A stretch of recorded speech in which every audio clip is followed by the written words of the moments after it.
અમારી પાસે અમારે બે કેટેગરીની દવા છે, ઈડીએલ અને નોન ઈડીએલ દવાઓ છે. અમને એ ઈડીએલ દવાઓ અમારી વડી કચેરી તરફથી સપ્લાય કરવામાં આવે છે અને એ જે દવાઓ અમને સપ્લાય થાય અને કોઈ પણ સંજોગોમાં જો ક્યારેય પણ એ શોર્ટ સપ્લાય થાય તો અમે અમારા લેવલ ઉપર એ પ્રધાનમંત્રીમાંથી એટલે કે પ્રધાનમંત્રી રેડક્રોસ અમારો જે લોકલ સ્ટોર છે એમાંથી ખરીદ કરી અને નિયમ અનુસાર અહીંયા અમે પ્રોવાઈડ કરીએ છીએ.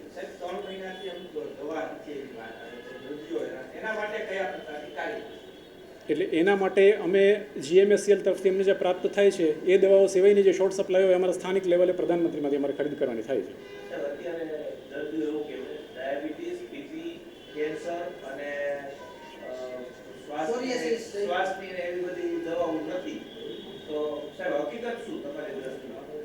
એમાંની ઘણી બધી ઈડીએલ દવાઓ છે જે અમને સરકાર તરફથી સપ્લાય કરવામાં જ આવે છે.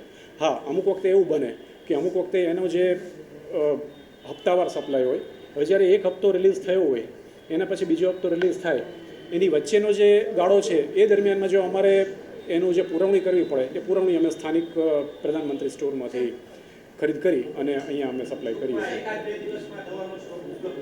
ઘણું ખરું થઈ જાય. અમે ટ્રાય કરીએ કે એ 24 કલાકની અંદર કરી શકીએ. જી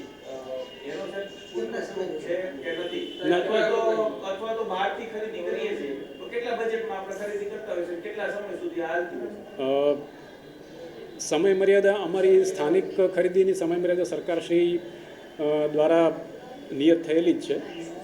અત્યારે હું એટલું તમને કહી શકું કે અમને જે GMSCL તરફથી પૂરતો સપ્લાય આવે છે પણ એનો હપ્તાવાર રિલીઝ થતી હોય, હપ્તાવાર રિલીઝ થઈને બીજો હપ્તો જ્યારે રિલીઝ થાય એ વચ્ચેના ગાળા દરમિયાન અમારા સ્થાનિક ખરીદી રેડક્રોસમાંથી પ્રધાનમંત્રીમાંથી અમારે કરવાની થાય. જી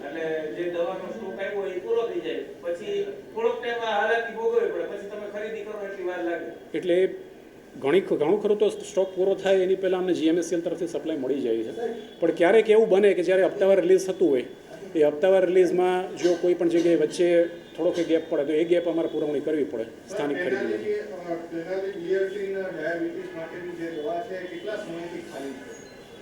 ઇન્ડિવિજ્યુઅલ દવા વિશે હું અત્યારે કોઈ કોમેન્ટ્સ નહીં કરી શકું. હું આટલું તમને માહિતી આપી શકું એના વિશે તો પ્રધાનમંત્રીમાંથી અમે ખરીદ કરીને સપ્લાય કરીએ છીએ. એ સિવાયનું સિવિલ હોસ્પિટલ સિવાયના તંત્ર વિશે હું અત્યારે કોઈ કોમેન્ટ્સ નહીં કરી શકું.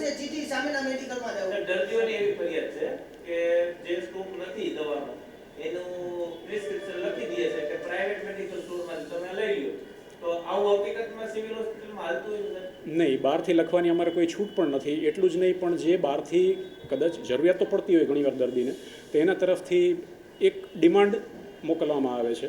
જે ડિમાન્ડ અમે સ્થાનિક પ્રધાનમંત્રીમાંથી ખરીદ કરી અને દર્દીને OPDમાં અથવા તો દર્દીના જરૂરિયાત પ્રમાણે અમે એને સપ્લાય કરીએ છીએ.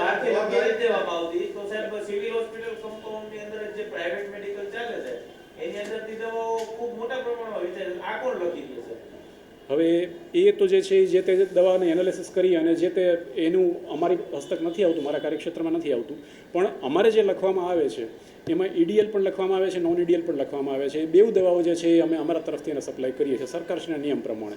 સાહેબ, ખાસ તો દવા જે પ્રોસિજર કઈ રીતના હોય છે ખરીદીની, તમે જે એપ્લિકેશન ફોર્મ ને પરચેસ ઓર્ડર આ કઈ રીતે? બરાબર છે.